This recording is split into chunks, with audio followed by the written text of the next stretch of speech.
table and just say, I'm just going to snort one line. Other than the legal issue, who in the world can say that one is worse than the other? The point is, to a Christian, they're both wrong. They're both wrong. Tea made from the leaves of coca plants, which is popular in Bolivia, has the same refreshing effect as caffeine-based drinks. Besides, caffeine-roasted coffee beans also contain about 800 other chemical substances. San Francisco Chronicle says caffeine alters brain chemistry in the same manner as cocaine, says University of Texas Southwestern psychiatry professor James Bibb. What he saw was a case of mass addiction to what he calls America's drug of choice, caffeine. When you start antagonizing those receptors with caffeine, things become more rewarding. That's the same kind of reaction that cocaine or Ritalin or meth has on the body. Decatur Herald, back in 1929, says it doesn't take an extra astute pharmacist to tell you that nicotine, caffeine, codeine are all poisonous alkaloids and heart flagellants. Enough of any one of them will put you under the sod. Small doses will make you feel good until you get the bad news from your doctor. In the world's most popular drug, it says caffeine by any measure is the world's most popular drug, easily surpassing nicotine and alcohol. Then why aren't preachers condemning the world's most popular addiction? Because they're addicted. Why aren't doctors condemning it? They're addicted. Why aren't journalists? They're addicted. You have to get off of it before you can have your eyes open. Otherwise, you have a motive to justify your drug addiction.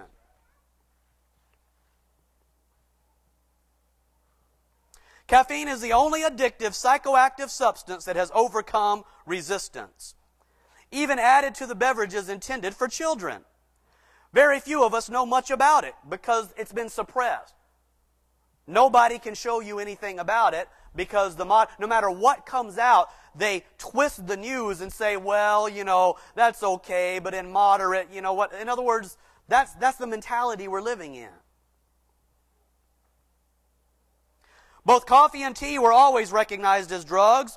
We have also noticed an increase in the word caffeine figuring into phrases, such as, he needs a shot of caffeine, I need to get my fix, that formerly referenced other drugs like speed.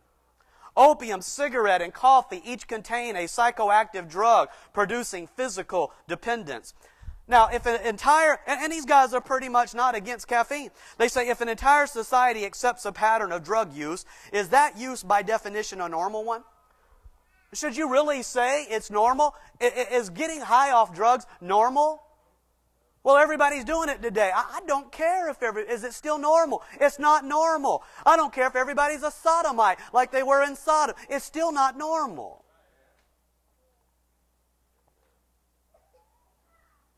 Other drugs have had their days. In other words, he says drugs go in cycles where folks realize or folks get addicted to it, so everybody wants to praise it, and then all of a sudden things change and a new drug will come out. Now you have psychologists and doctors that will get you high on drug faster than lightning. You don't need to go to the soda fountain or give your child a little chocolate bar. The psychologist will give it to them for you. And something worse than that. Exodus chapter 23 says, thou shalt not follow a multitude to do evil. Why do you think God put that in the Bible? Thou shalt not follow a multitude to do evil. William A. Alcott in 1839, just so you can see where things had pretty much come in the 17th and early 18th century, before big business got into it again and started pumping this stuff all around the world. William A. Alcott says, of the extent and nature of the excitement of this stimulus, however, most persons appear to be ignorant. They are probably unaware that it pervades by its influence the whole domain of animal life. And so far as it excites or exhilarates us at all, does it by operating on the nervous system. In other words, it goes everywhere. On the stomach, the liver. There's nothing in your body it doesn't touch. It comes out in the breast milk. It comes out in the saliva. It's in the blood. It permeates it crosses the blood-brain barrier. In other words, just coast right over it.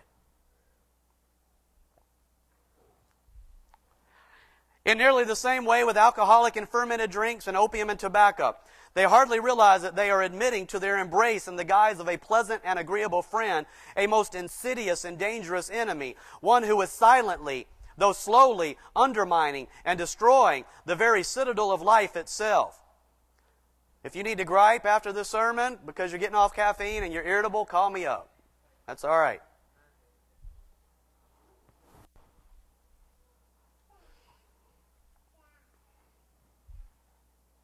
One who is silently, though slowly, undermining and destroying the very citadel of life itself. Tea does not appear to have been known in Europe or America until about 200 years ago.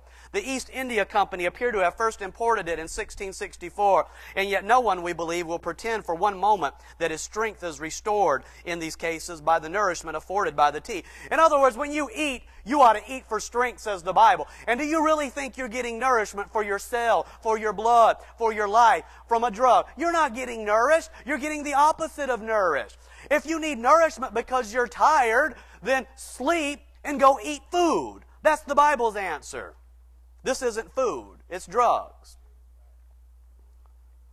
Whether this fictitious strength, this strength without strength, is imparted by tea or coffee or opium or tobacco or alcohol or by several of them together, makes in our view but very little difference.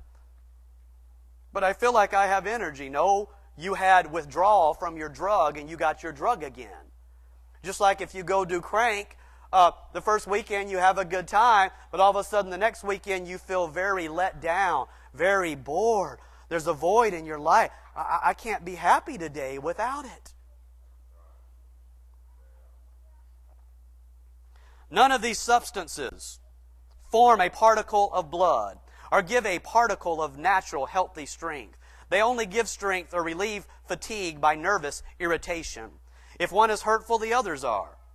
Now that the stimulus of opium and spirits and tobacco are hurtful, we suppose to be so generally admitted that we need not stop here to affirm or to prove it. Their use is followed by a depression unless the dose is repeated, equal at least to the previous excitement, probably somewhat exceeding it. Then you have tea-taddling. Certain it is that not a few tea drinkers at times so far lose the power of self-possession and self-command as to do and say many things, which in their cooler hours are deeply regretted. People get on cocaine and crank and other amphetamines, and they say, I love you. They start all this emotional stuff about that they don't even mean. And they come down off their speed. They're like, I don't even know why I sat and talked like that. And so when people get on this caffeine high, they begin to really just fellowship, you know. But it's not Bible fellowship. You're into all kinds of stuff and saying all types of things you don't need to be saying. You're on an emotional high from your legal cocaine, which today is called caffeine. A dentist of New York, in a letter to the author of this essay, thus remarks, not a case of these migraine headaches has ever occurred within my knowledge except with the drinker of narcotic drinks, meaning tea and coffee. In saying this, however, it is by no means claimed that there are no cases of a sick headache to be found without coffee or tea. He's just saying that the migraine was produced over and over again by coffee addicts, etc. They are to be found who find most fault with the dispensations and arrangements of divine providence. Who is it that finds most faults with God and is not able to basically handle the trials of life? Who complain most? Assuredly, it is the person who uses the most excitants of the nervous system. Are you always perfectly rejoicing with God? Are you always accepting and content with God's will for your life? If you're not, do you need something else to cause you to get even more stressed out? The Bible talks about murmurers and complainers, and God killed some of them. You don't need a drug that excites this type of worldview. Makes you more nervous while they are suffering from its sedative effects. In other words, when you're in the crash mode. The dentist to whom we have already referred, having often noticed the great nervousness of tea drinkers. The person who uses them may flatter himself that they do him no harm, because sentence against an evil work is not executed speedily, as Solomon expresses it. Yet nothing can be more certain than that all persons who use these things are lowering the standard of health. If tea is not injurious in small quantities, it is quite unlike most or all other medicinal substances of the same class, like opium. In other words,